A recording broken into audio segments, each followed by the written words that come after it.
back from the police academy. Thank you, sir. Very good. It's 6 o'clock, so we'll go ahead and get tonight's September 29th, 2025 work session started.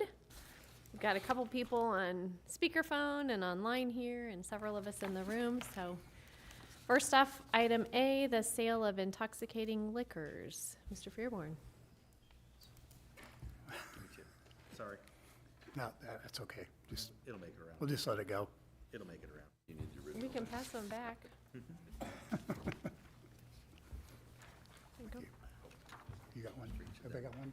I passed it. Terrific. All right. We'll do better. So first, yes. We pay him to be an attorney, not a passer-outer. This first one, what you have in front of you is House Bill 1041, which was signed into law in August by the governor. And the short form of this is during the World Cup period from June 11th, 2026 to July 19th, 2026, it allows establishments that sell intoxicating liquors to stay open and sell intoxicating liquors until 5 in the morning and then have an hour break and begin an hour later at 6 o'clock. I'm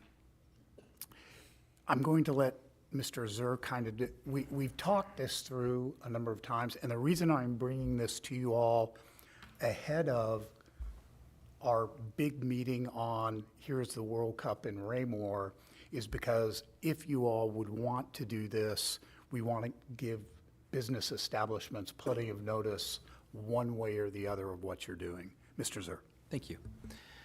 Appreciate that, Mr. Fearborn. As you'll see, the highlighted portion on the back side, the second page, basically what you end up getting here is the legislature in the state of Missouri has seen fit to provide for, from June 11th, 2026 to July 19th, 2026, sale of alcoholic and intoxicating beverages between 6 a.m. and 5 a.m. the following morning.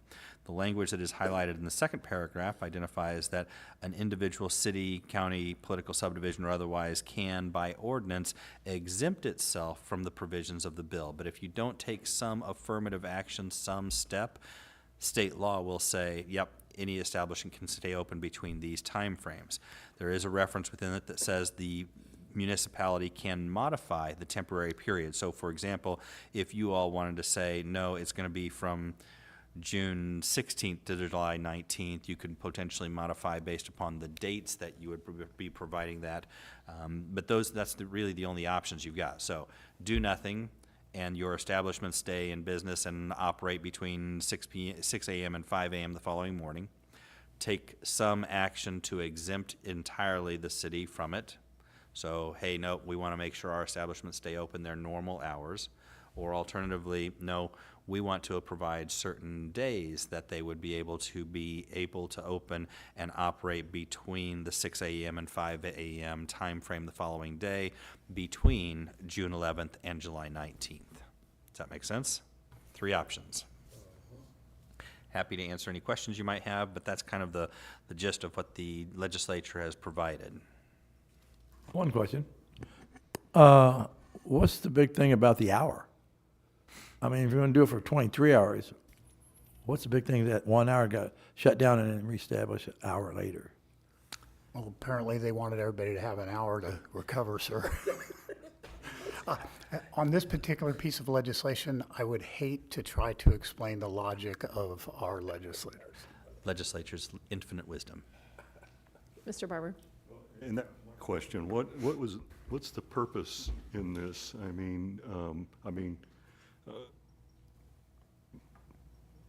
I don't see the purpose in it. I think The, I mean, there are going to be games. 24/7. there are games, because it is the World Cup, Okay. there are games at many times of the day that go on. Mr. Burke. I disagree with that statement. I've watched every World Cup since, I don't know, 88, I guess. And with the games here, they're going to put the games in prime time in our hemisphere. They're not going to put them in time for Germans or Australians or Japanese or Russians or anybody. It's going to be in our time zone. And I've been up, I got up at 4 a.m., I got up at 3 a.m. I don't understand why this would be something we need. And, I mean, I'm not really against a lot of, I just don't understand why we need it. And again, I don't want to discuss the logic of it. I could see an establishment taping a game, USA's playing at in prime time, they're taping another game. I have no idea what they were thinking here, though. Very good. Mr. Barber? The next question is, have we had any of our establishments approach us about this? Not at all, sir. Okay. Yes, sir. Mr. Baker? How many establishments do we have in town that would be eligible for this? I'm counting 2 maybe, but that's served by the drink. There would be 3 or 2 Mexican restaurants, Johnny's. Is Bobby's on Pine open? Yeah, Lenona.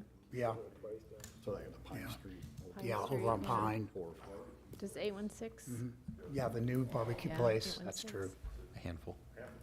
Now, I don't know if they televise down there, it's pretty small, but I But guess again, we- people would probably be televising if this was, it just, again, the whole thing is just, we want to be able to tell them we're not going to do it or we are going to do it well in advance because it is just kind of a crazy piece of legislation that's out there. That's what I was thinking. I thought staffing wise, are they really gonna be open through the night to do that? Would it be worth their time and funds? But that's not really I what we're think it- discussing.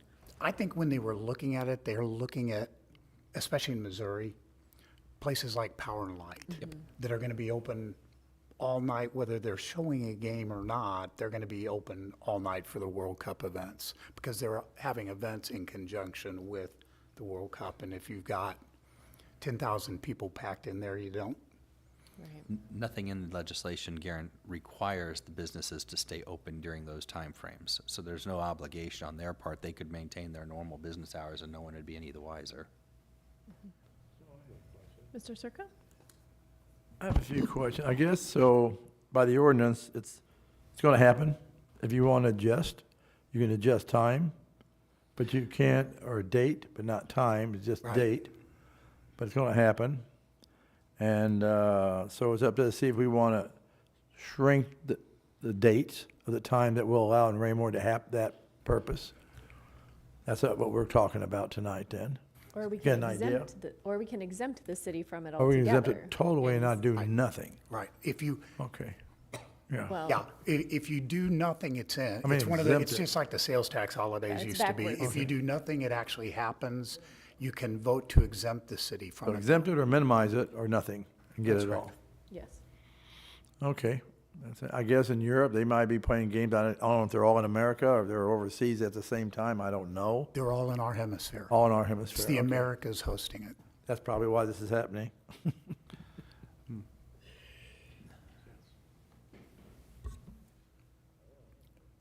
Mr. Holman? I would agree with most of the discussion we've had so far. Small number of businesses impacted, certainly. Is it worth their time to extend their hours simply because they can sell alcohol? But one thing, have we had any input from the police department as to possible impacts on public safety? There were no comments from the chief of police. He did, however, spend most of the discussion shaking his head no. Kind of plain devil's advocate, if we decide to exempt the city from it, and a business wanted to do it, we're basically pushing that business elsewhere. Just food for thought. If we don't think anybody's gonna do it anyway, why not allow it and see what happens? Mr. Barber? And if we do nothing, then It's in it's place. in place. Yes, I would kind of say, let's do nothing, and I think the chances of any of them being open, the extended hours, maybe 1 or 2 extra hours, but not, Yeah, not 5 in the morning type of thing. And we could, again, we can't correct the hours, but a business, a private business could go, okay, well, instead of midnight, we're gonna stay open till 2 or 3 in this particular case. And again, when you think about our local businesses, that is correct. They would probably go, you know, a favored team happens to be playing this night, there'll be celebrations or some commiseration afterwards. We're gonna stay open an extra 2 hours, and it would give them something to advertise if they wanted, a little bit supportive.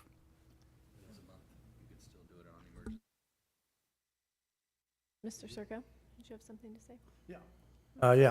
Like years back, kind of same deal with our neighbors to the west, Belton and stuff like that.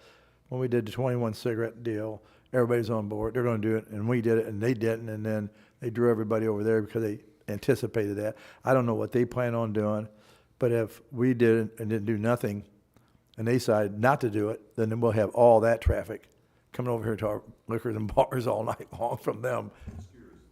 Well, I'm just saying that could happen. That's what I worry about.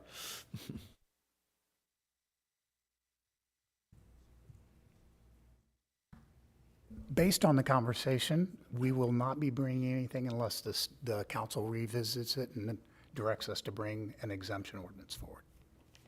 Okay. All right.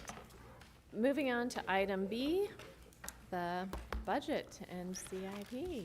It's my You wanna favorite time. Kick us off, maybe a recap of I get the to last be time? here for this one. I wish I was here for the last one.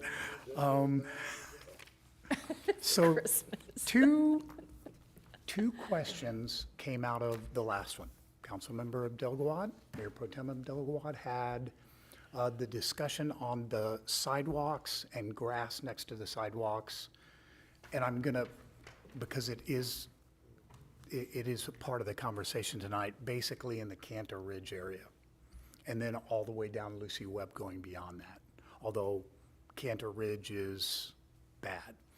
I kind of heard two things. One, the condition of the grass in the sidewalks, which are actually not Parks and Rec sidewalks, just want to explain that. They're actually considered part of the transportation networks, as well as the grass between the sidewalk and the curb in the areas where that exists. There are a couple of different areas, especially as you go down Lucy Webb, where the sidewalk is right next to the curb, for better or for worse, it does create kind of a safety perception issue.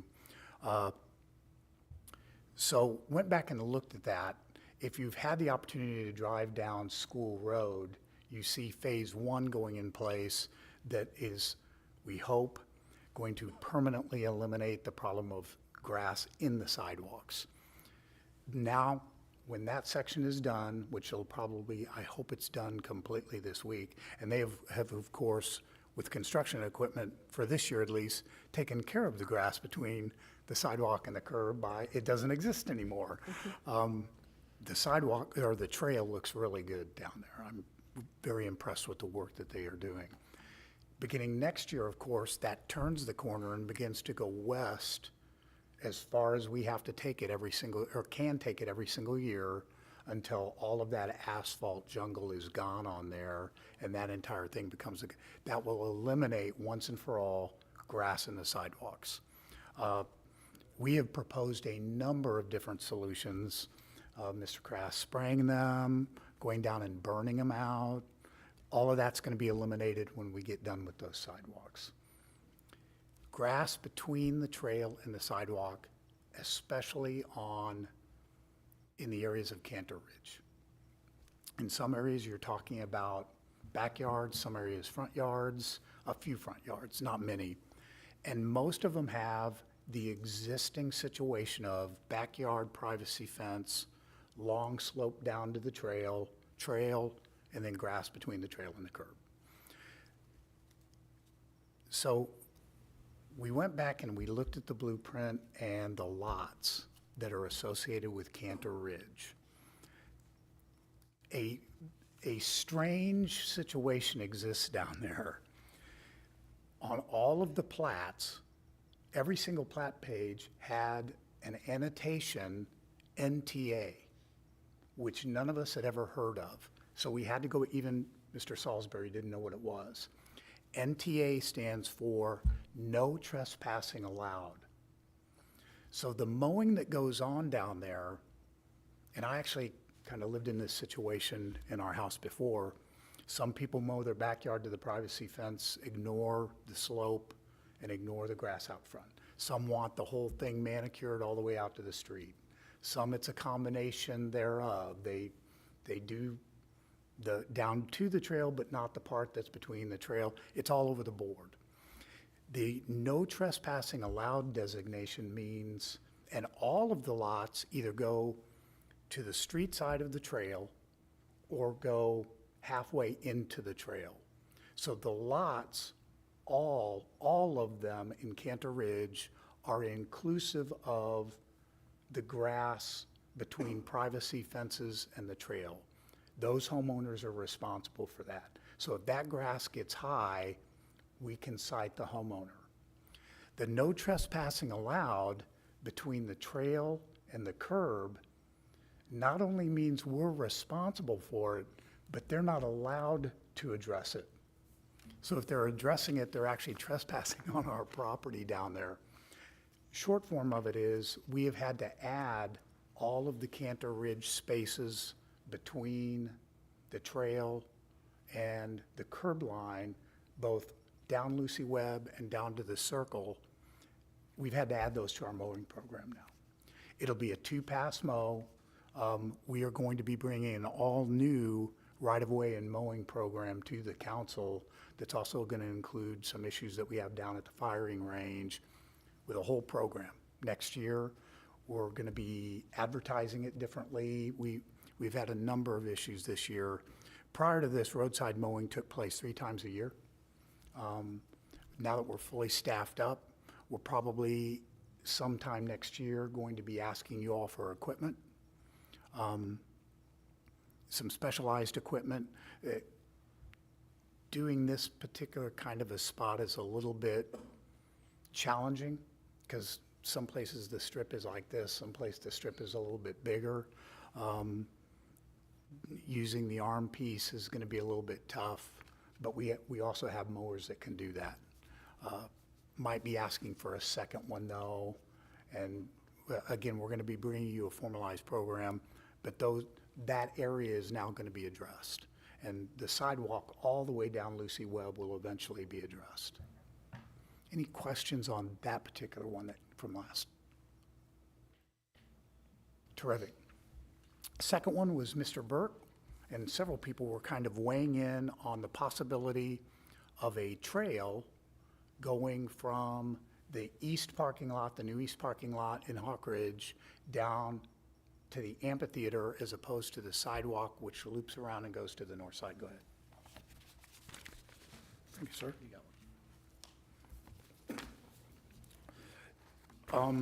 What we're handing out here is it is contemplated that there will be a connection. The problem is what you can see from this particular diagram is the flattened area is actually where the pavilion's going to go. This was the concept plan from the Parks Master Plan and you all's comprehensive plan. We did, short form of this, it's funded within the Hawk Ridge Park plan. It's going to be a challenge. It's not going to be, obviously, it's not going to be able to go directly from the parking lot down. The other problem with that is at no point in time are we going to be able to advertise the trail as being ADA because the slope won't match. We'll do what we can there. Any questions on that one from last time? I'm going to have a dovetail off of it from some communications that I've had here, but I'll get to that in good time here. But yes, there will be a trail. We will not be able to advertise it as ADA because the slope is just too great, and somehow we're going to have to match it up. If you look on this particular page, which is 133 in the comprehensive plan, and again, this is just the diagram. You'll notice the parking lot isn't even the same, but we did have a connector trail coming out of the pavilion in some form, and that's how it will be. It'll come out of that pavilion and be a more direct path than going around.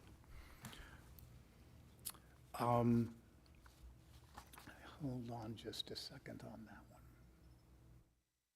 one. Okay. Had some communications relative to a few items and possible proposals and inclusion in the budget for some one-time items came from Mr. Baker. Can I interrupt for just a second? Sure. Can we back up to when I was talking also about the weeds and things growing up? What about on like North Cass and Hubach, where there's so much growing between where the curb meets the street and the curb and the sidewalk down there? I need to look at the lots down. For some reason, that went past me. I didn't hear that. Let me take a look at that one as well. That was another Now- concern. Now, all of North Cass, and we have had a number of legal communications down there where we thought people, and also out on Hubach, way far out east, where we thought the homeowners were responsible for mowing the ditch, and it's actually ours. And we've even heard from attorneys out there. So again, part of that mowing program is we're looking at all those. We've had to add, especially the intersection on North Cass Hubach at School Road there. That's a really built-up spot on all four corners. Two of the corners, it's the homeowner's responsibility. Two of them, it's ours. But we've had our GIS specialist has been very busy helping us with this. He's been plotting out everywhere with his little hat on and his, whatever the thing is he carries. But the program, we will have identified before spring every area that's our responsibility to mow. And we'll also be sending notices to folks, letting them know there may have been some confusion here. Please see the attached plat map. Drive North Cass and Hubach, and you'll see what I mean with all the weeds growing up between the road and the curb. Is it the area that's going to be our park? Is it what? The area that's going to be our park? Because there's been really some between Dean confusion and- between us and Mr. Good on who's responsible for the maintenance, because we don't take over the park for 7 years from the agreement.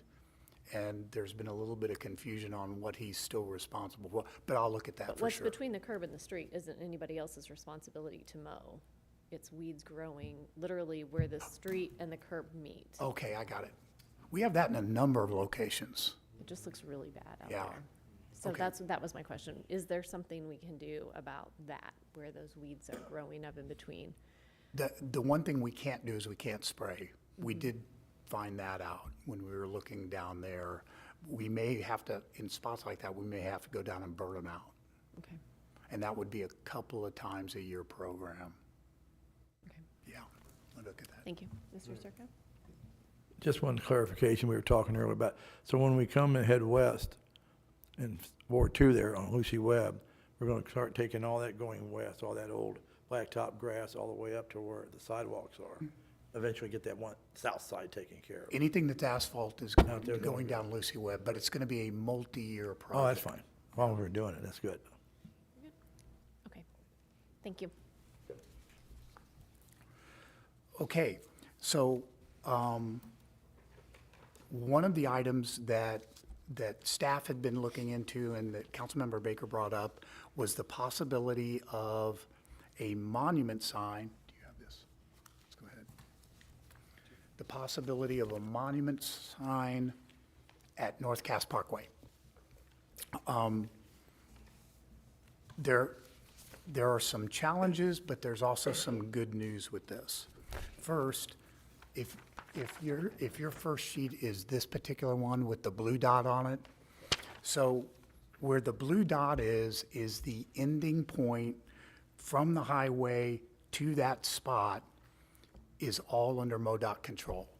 And they will not allow a monument sign in there. The only thing that they will allow in there is at that point, they would allow for basically a two-pole sign that you kind of see there. The monument sign that had been brought up that some research had been done, both by Councilmember Baker and before this, on our previous plan, was the peculiar monument sign that you see as you're going down. And that particular monument sign actually isn't on an exit. As you can see, it is about a mile north of the J Highway, C Highway exit, and about that distance south from the high school exit, as we call it. So kind of splits those two areas, but it's really out in the middle of nowhere on this particular map. You can kind of see it right here in this area. So again, it was built to be part of, interestingly enough, with the proposal that could be our solution on this particular item, it was built to actually be a monument marker as well to their industrial complex that's down there. And you can kind of see all the roundabouts that they built in there. And so it was actually going to be out in front of that. At the time, MoDOT provided grants for this. It was done in 2015. And at the time, MoDOT actually provided grants to do monument signs. That has been taken away. They have diverted any money that they were putting to that. They were matching grants. They've diverted the money that they were putting to that to, they still allow memorial monuments to go up. You have to do the application for it, but it has to be a memorial monument, World War II, whatever sort of a deal. And they, at the time, they were also 50% matching grants. So the grant for this particular monument that they got from MoDOT was $93,316. And they matched all of that with either peculiar in-kind or actually paying out. The bid for the project actually came in for just the monument, not the electrical, not any of that went to it, was awarded to Gunter Engineering and Construction. And the grant for it, the project, they had to do a $5,000 increase in the budget amount that they were going to be paying just for Gunter's work on it, not their in-kind work and putting the electrical in, but just the monument. And that brought the entirety of the project with Gunter to $113,600. So $93,316 grant. They increased by $5,000 just to pay Gunter with that money to get to that particular portion of the contract. Rest of the contract and the in-kind work that they had to prove up to MoDOT to match the $93,316 took the entire project to $186,632 in 2015. Did the construction cost index that has been in place since then. So a matching project, that's a pretty big project down there, would be $255,105 in 2025 dollars. Is that 250 or 215? 255,105. So this particular spot, and they, a portion of that 255, or 186, 632 at the time was acquiring property. They bought it from the same people who own the industrial park. Where you see the orange dot is where staff was thinking in our industrial park, and Grant Harrison has said that after when they get to the building that's closest to this, he would be willing to pay for the survey work, Van Trust would be willing to pay for the survey work and donate that particular spot to us. One of the concerns that we had, along with the fact that MoDOT wouldn't let us, with right at the interchange, one of the concerns we had was that the topography doesn't lend itself, especially on the south side of North Cass Parkway because it dips really bad. And we would have to almost put a very, very large elevated sign in there and ask for an exemption from our existing code. This particular spot, and this is a picture, the last piece that you see there, actually has some really nice elevation where that orange dot is. Now, it would take, and maybe we could talk Van Trust into this too, quite a bit of tree clearing for it to actually be, I mean, you'd have to clear, you're doing highway speeds, you're doing 80% percentile highway speeds, you'd probably have to clear at least a half a mile both ways for it to be visible for a little bit of time. But that would make it possible to do a monument sign similar to Peculiar's that was in there. Right now, do we have 255-105 to set aside on it? No, but it would be something that we'd want to put in the back of the council's mind. It would be a very, very nice southern entrance monument sign that would be very, very, it's a little bit farther away from North Cass Parkway than the Peculiar sign is from the two exits. But again, it would be kind of a similar arrangement to what they have down there. Just wanted to kind of answer that as much as I could, sir, and just kind of bounce that off of the council. Mr. Farmer? Thank you. A question, when we did the one on Dean, there at 58 and Dean, didn't we have the developer actually do that, pay for that? They, just like proposed here, the developer donated the land to us And we paid for the sign? and the electrical, all that was us. Mr. Mills? Yes, thank you, Madam Pro Tem.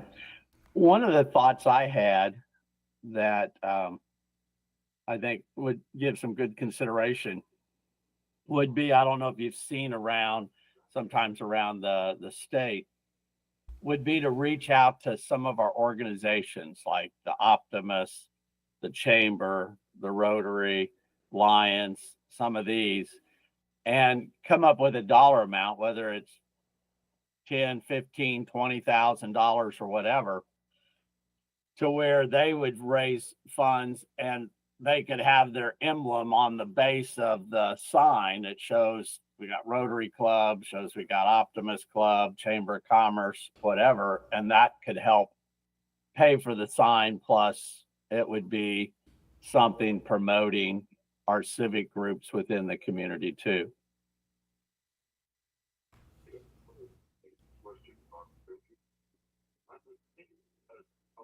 Anyone else? Yes.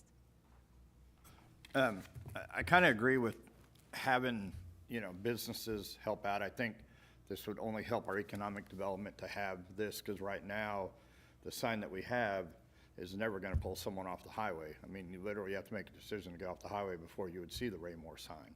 A sign on the highway, in lieu of what's going to be happening with, the highway itself, that project, we're going to have a lot more action, I think, down south.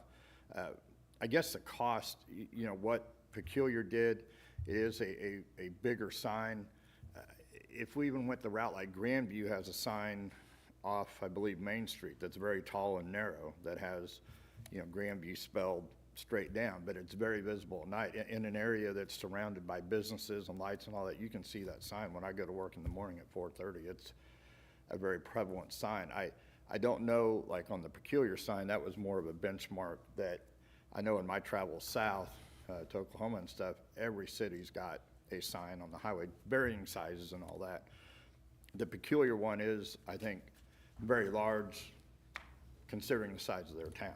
Like in relation, I think this location, it would help northbound, people pulling in, but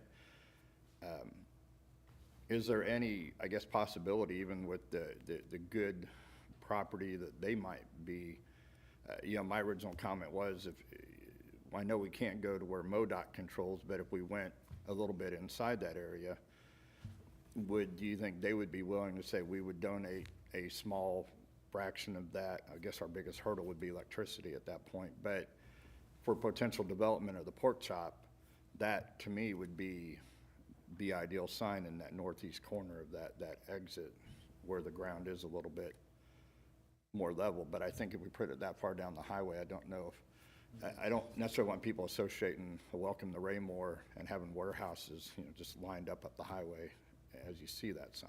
I'd rather it be, to me, an economic development feature that the pork chop would be developed. We have, really the only true entrance to Raymore is North Cass Parkway. I mean, once you get off that exit, you are in Raymore. And that's where it's always been to me down there that I think the future economic development lies in the pork chop, that if we had any way of potentially talking to Gibb and seeing if he would entertain that at all. We can certainly ask him. A little bit of design work down there, and of course, this particular location too, one of the challenges is electrical. What we liked about it is they're willing to donate the property. I doubt seriously if Gibb's going to donate anything. The north,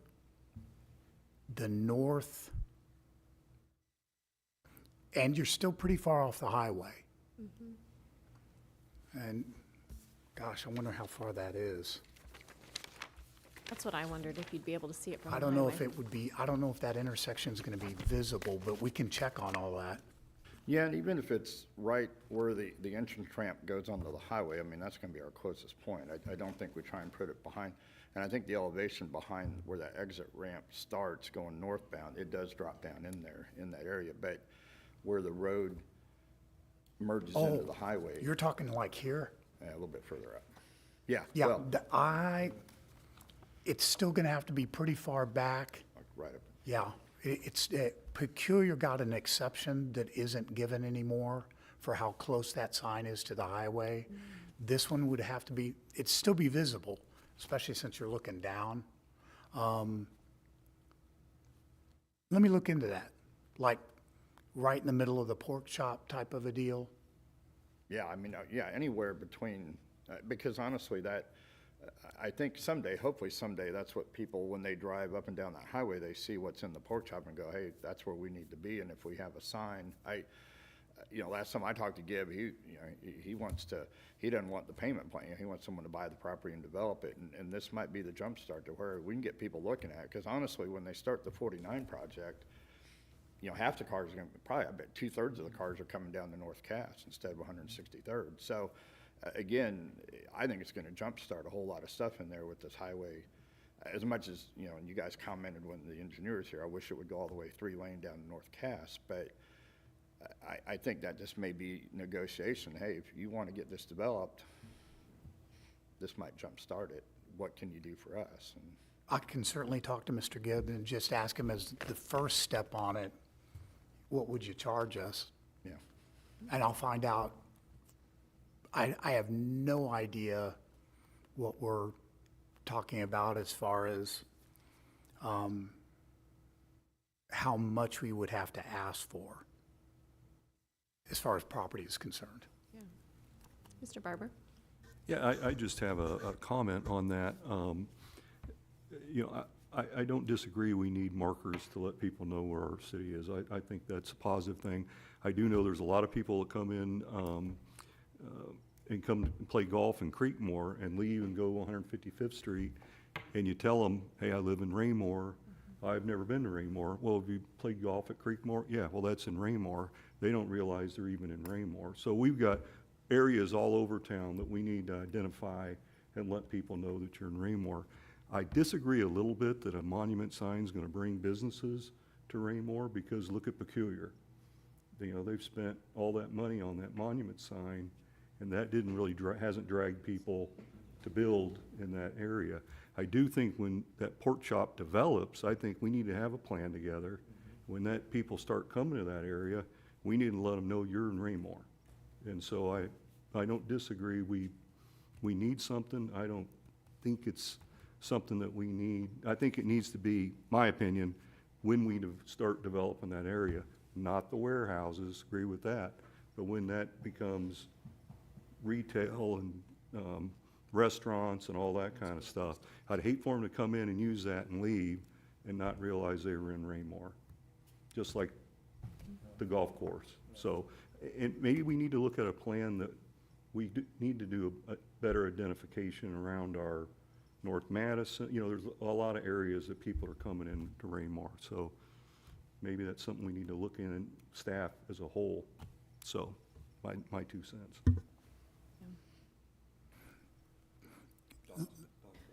Mr. Fairborn looks like he's ready to say something. I was giving him a minute.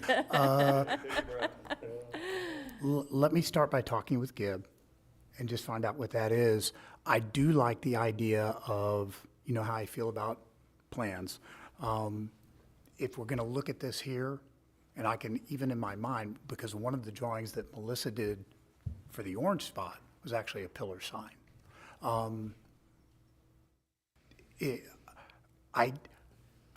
I do like the idea of including the businesses. I would not, especially if we're looking at a $200,000 project, you will not get the help you think you're going to get from the businesses. They'll try, but if we go to the chamber and we ask the chamber, I mean, the chamber needs more from us than what we can give. If we go to them and we're asking them for $20,000 or $25,000, I just don't think it's realistic to think that they're going to be able to help to that degree. But you're getting, especially if it's a big old pillar sign sitting in the middle of here, or something up on our property off of 150 advertising Raymore coming down. We got something up there as well. You just never know. But a comprehensive plan with this as a starting post, if the council will indulge me a little bit, we'll be able to get back to you on it. I agree with Mr. Barber, just adding my 2 cents. I don't know if this is the right time. I'm not opposed to the idea. I don't feel like it's the right time. I think, as he said, as the developers come in, that's part of the development plan. This is the entrance to our city. What are you going to do to welcome people to your business and to our city in that prime location? So I like the idea of putting it on them. I agree with what you said about the chamber probably not being able to help much. I'm not sure that our civic organizations are going to be able to contribute a lot. So using those sources to reach over $200,000, I think is maybe not a reasonable ask right now at this time. Mm-hmm. Yeah. Mr. Circo? Yeah, I kind of agree with Kevin here. I think we need to just slow this down. If we want to invest money late to that other property, start to develop, we can make that conjunction with it at the same time. Why spend money way down the road that might not do anything for us?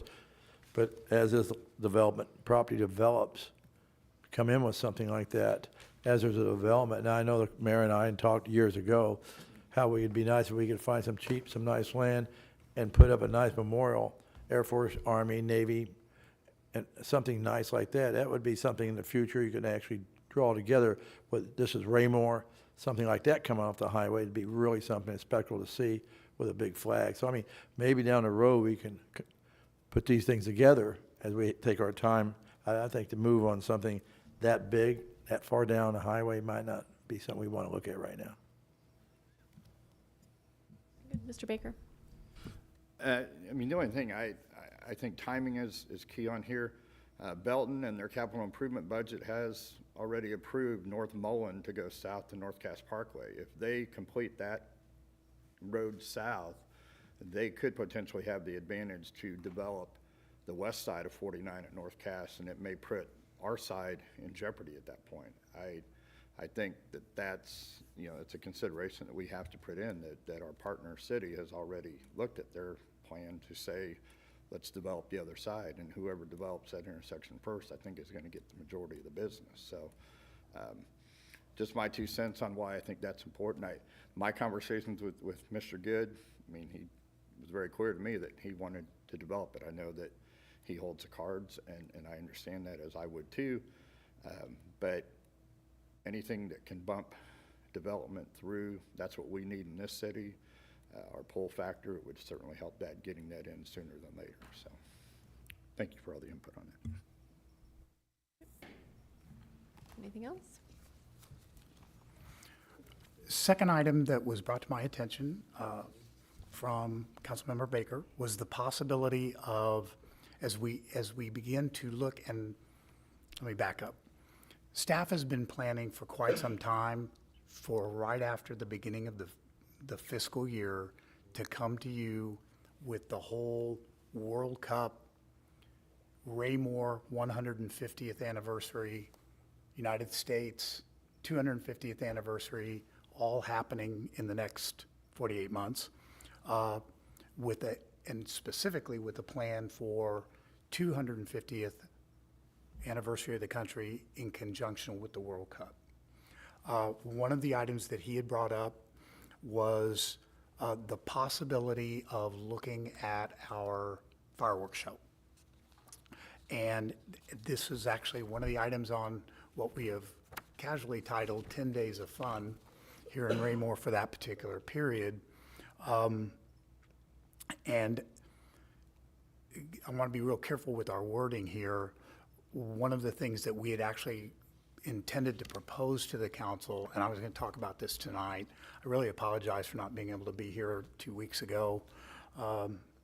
Normally, that's the night where I bring you all the staff list in addition to any ideas that I might have that are like the extension of the transportation money. Did intend to talk about this tonight anyway, so it fits in perfectly.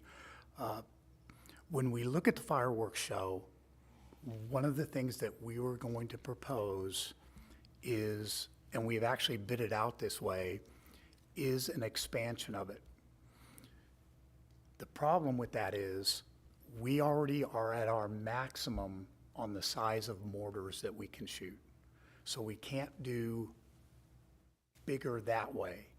The only thing that is available to our disposal is to do a longer show and a longer finale. Basically, extend the entire thing by about 15 minutes with a full 5 minute instead of a 1 minute finale.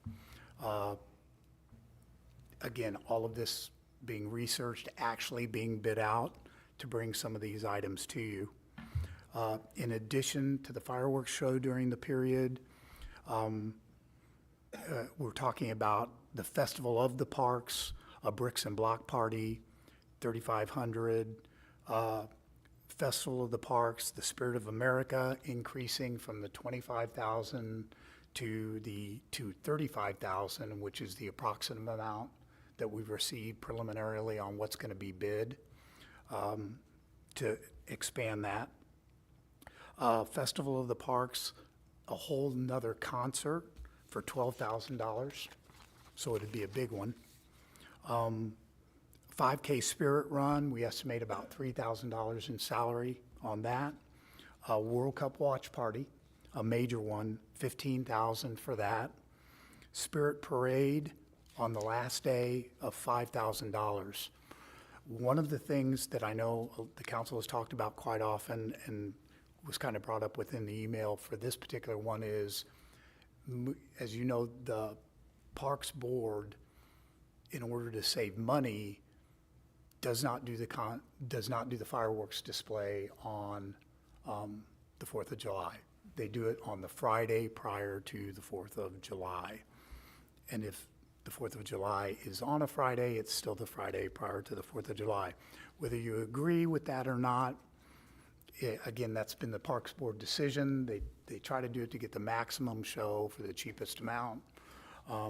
We also don't have to pay overtime, obviously, to our folks on that particular night we flex. But that's a minor thing by comparison. So we were already proposing to increase it and propose all of this to the council rather than it being a set aside tonight, because all of these are preliminary numbers. Mine was going to be, you know what the available fund balance is, don't spend that amount.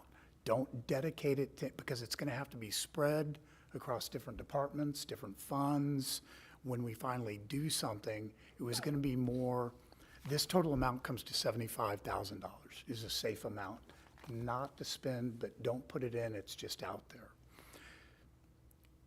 Fireworks, again, within the proposal was to move it to July 3rd or 4th. One of the guaranteed games is actually, for the World Cup, is actually July 3rd, so it'd be July 4th. So we reached out to all of the vendors who we think are going to be bidding on the fireworks, and they said that at a minimum, for the expanded show that would be 35,000, plan on 75,000, and you're going to lose some bidders if you go to July 4th, because it's the 250th anniversary, everybody's going to be paying a premium. So that 75,000 would actually go up by, for all of these events together, would actually go up. You should probably plan on about 110,000 for all the events, in the event that we try to move it to that particular date. Mr. Circo? Well, next year, actually, the 4th is on a Saturday. So coming up to next year, so that'll make it easier. Friday's the 3rd, Saturday's the 4th. They'll conjunction together, so we'll see how that works.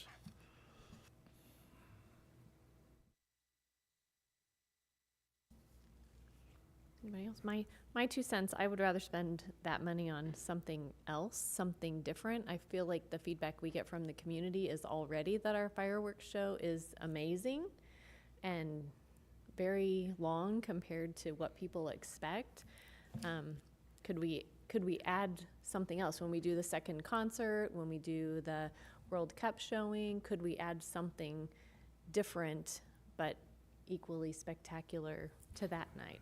I'm not suggesting necessarily this, but like, for example, Belton does the drone show instead of fireworks now. Is there something different? Or even a giveaway for the people who come so that they're taking home something that says Raymore.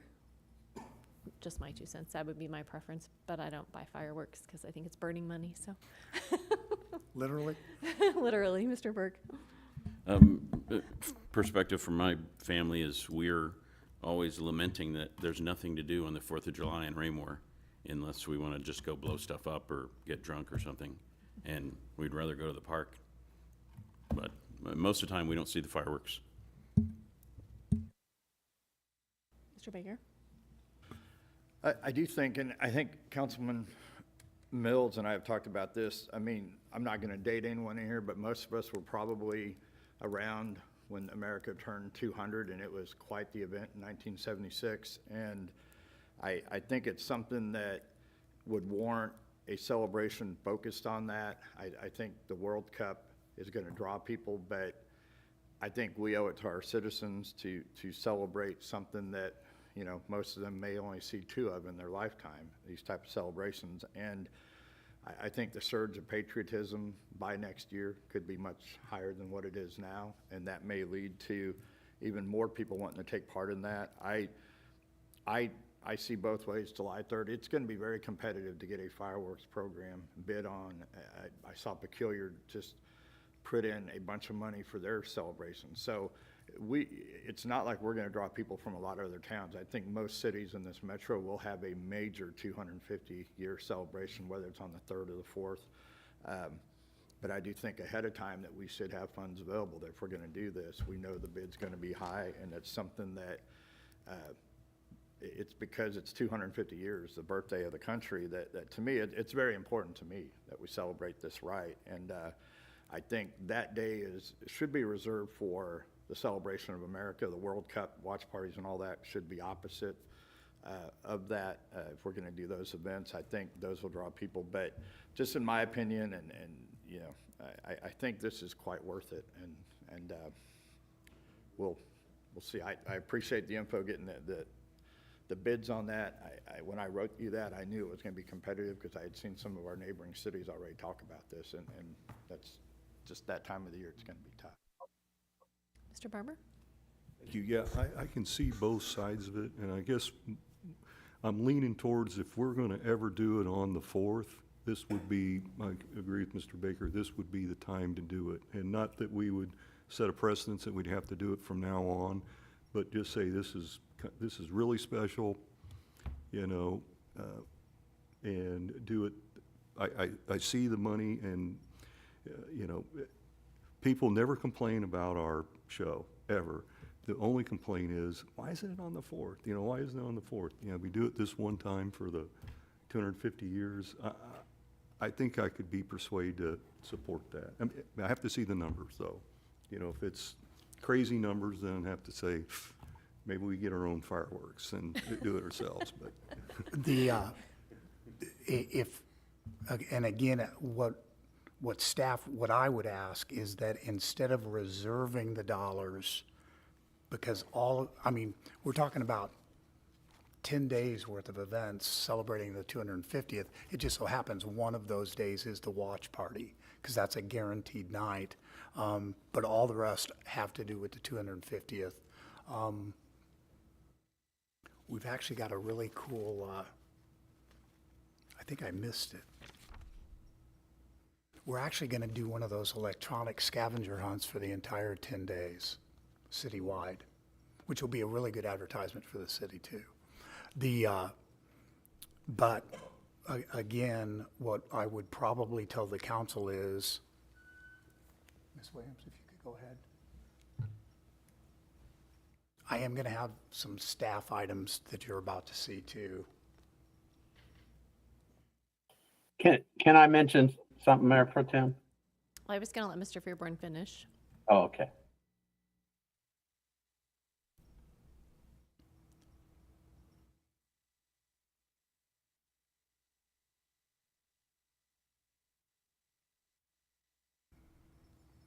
So just to kind of back up here real quick, you all saw this last week, available after my comfort level, which I've had a discussion with Mr. Murdoch on what to and not to say on that. He did the best he could. We had the 40,000 set aside. We had, if you could scroll down, Ms. Williams. Thank you. The 3,500 for the rack lighting, and then that, and you see everything else that I'm about to talk to you about tonight, and I'll outline those, but you see that 171,005 at the bottom of this. Of that, I would say, don't spend 110,000 of that, and that gives you the flexibility of the higher amount if you want to do it on July 4th. I think that that is a comfortable amount to do all of the items that are on here and still include the higher amount for the fireworks show. And we have tried to be, staff has tried to be in giving me these numbers for these events. One, we always have to plan, again, it's 10 days, but we always have to take into mind staff bandwidth. That's why it's kind of spread out here, because if we were doing something every single day, we just don't have the staff for it, especially in parks. Most of these are park centric, and I've got 6 people to handle all of these events, so. Mr. Mills? Thank you. I'm fine either doing the fireworks on the 3rd or the 4th. It just may be, because I think our fireworks are very good, but maybe it's just the fireworks company can maybe add a little bit more stuff that seems, more 250th, whether we do it on the 3rd or the 4th. But if we do the fireworks on the 3rd, I still think it would be great if we did something on the 4th. Either like the drone show, or maybe we reach out to some reenactors and we have an event, or our military. I just think it would be somehow, if we come together on the 4th for something and make a big deal out of it, whether we have fireworks or not, I think that would be good. I just think we need to do something on the 4th. Yes, when staff was talking about that particular one, council member, if we do the fireworks on the 4th, that would probably be the event for that day. Trying to do something, again, where I was just talking about staff bandwidth, if we do something in the morning and then do something, the fireworks show in the evening, I'm asking my Parks and Recreation staff to be in here for 18 straight hours, and I just can't do that. So do we need to change the comfort level to 610,000 and make sure we allow that 110 in there? That'd be great. What does everyone think about that? We just add that money in there and then it's there, we don't forget about it. There you go. And we're good. Okay. Mr. Barber? Yeah, you're talking about staff bandwidth, and I know that we have different organizations that help, like with the shredding and stuff like that. Has there been thought about maybe through this 10 days having a program where we could get some volunteers to help with some of that? The concern with volunteers is the liability that's associated with it. In fact, interestingly enough, Councilmember Circo, so we actually had about a 15-minute departure conversation after the shredding event that just took place, where I am going to be insisting that our volunteers wear vests.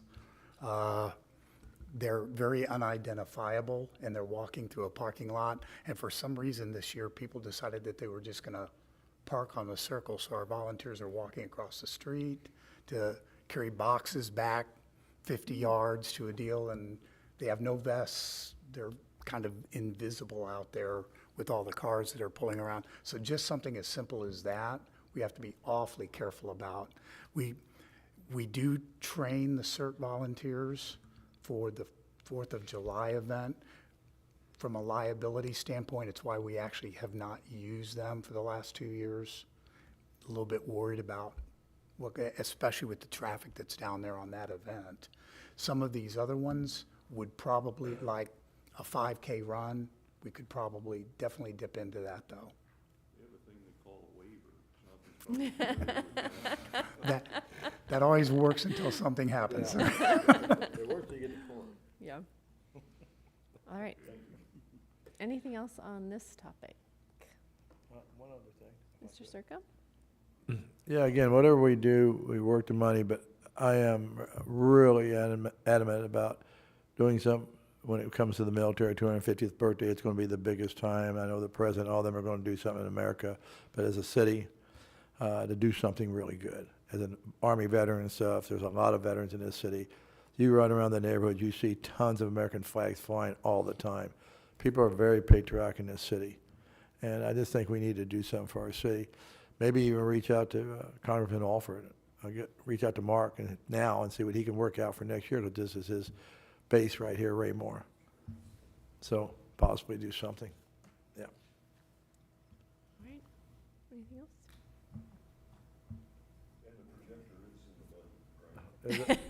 Director is in the budget. You were covering that. I do have a couple questions. You're doing the bottom stuff. Yeah, Okay. terrific. Okay, next. So every year, again, I have conversations with staff, and we always kind of vet some items because the budget process takes so long. So what you see, things change even from the August presentation. So my last presentation to staff each year, as the council is always aware, do you have needs, not wants, needs that have come up since the budget has been presented to the council? This is your last shot at this, talk to me. And then there's a lot of discussion around them because we have to make sure that there's an equity there for one. There's not always the luxury of having the money that we have. For the second one, priority is always going to be on council programs like the transportation transfer that is in there. So this particular year, the items that have come out of those discussions that you see on here are the 2 pitching mounds and 1 pitching machine for Parks and Recreation. The ones that we have now are beyond the end of their useful life. The repairs on them are costing us more, and we have to have these in order to have the program. Without them, program goes away. So a revenue source goes away, and we're not offering a service.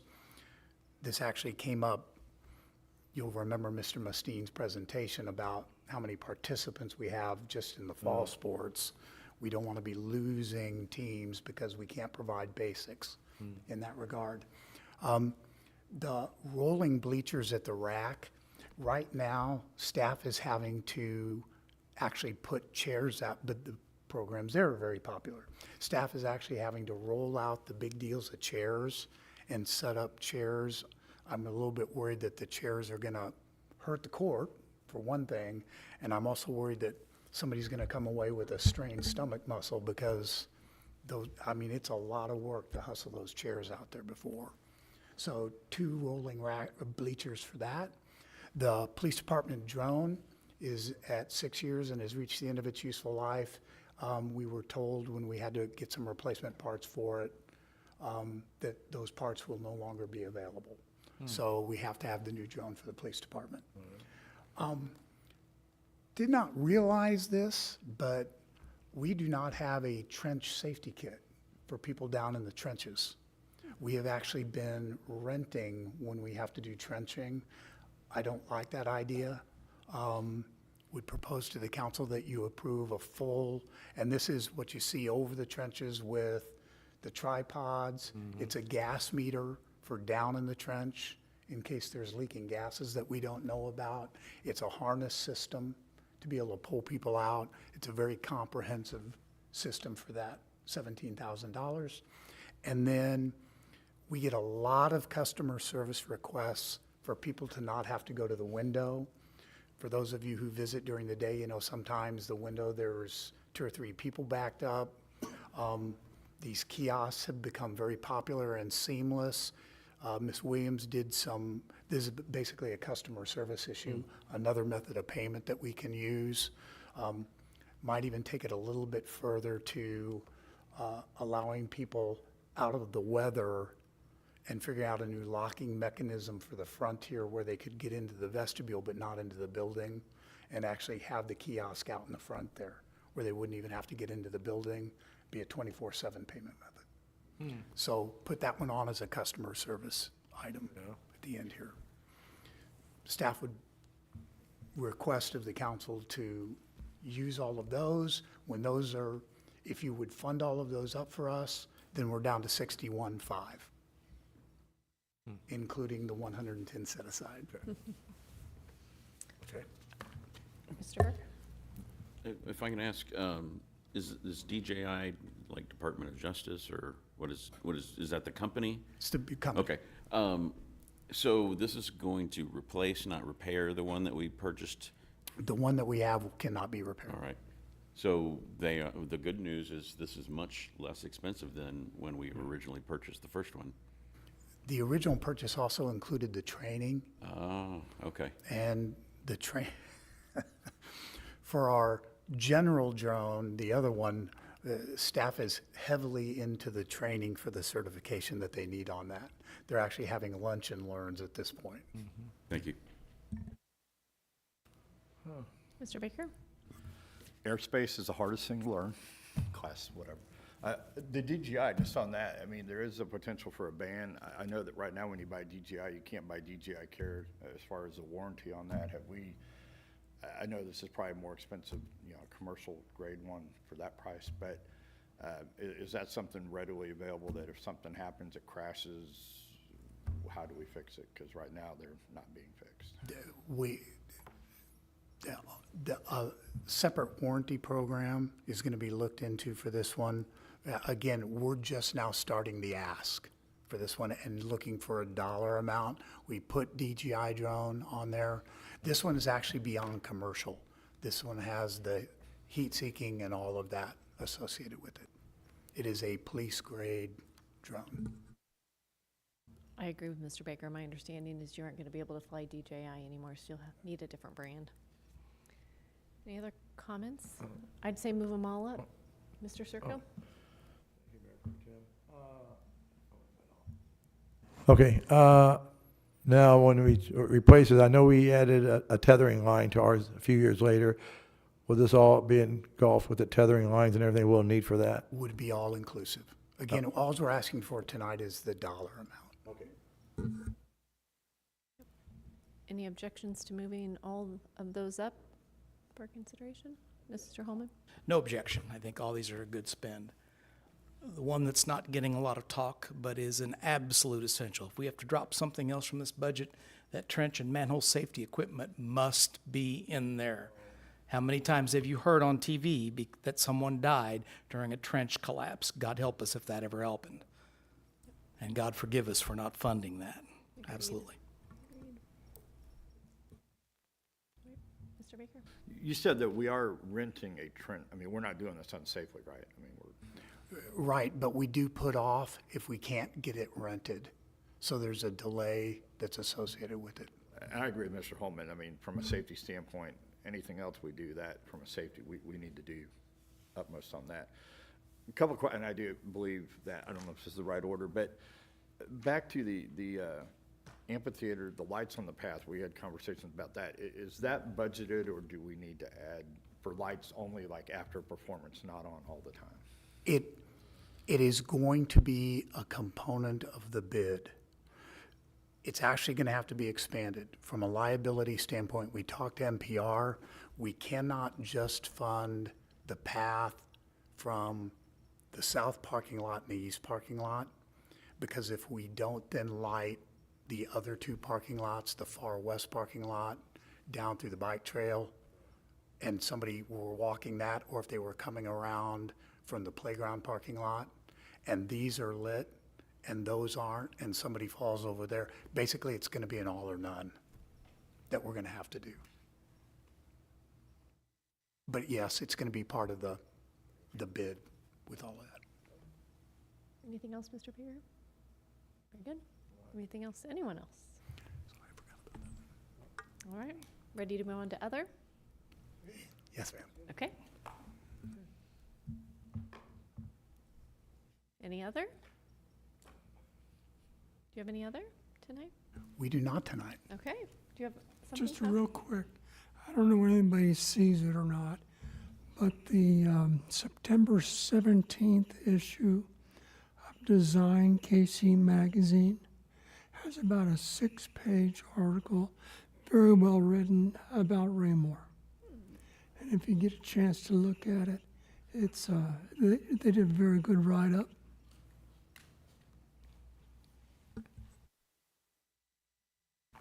Thanks for sharing. Any other? If not,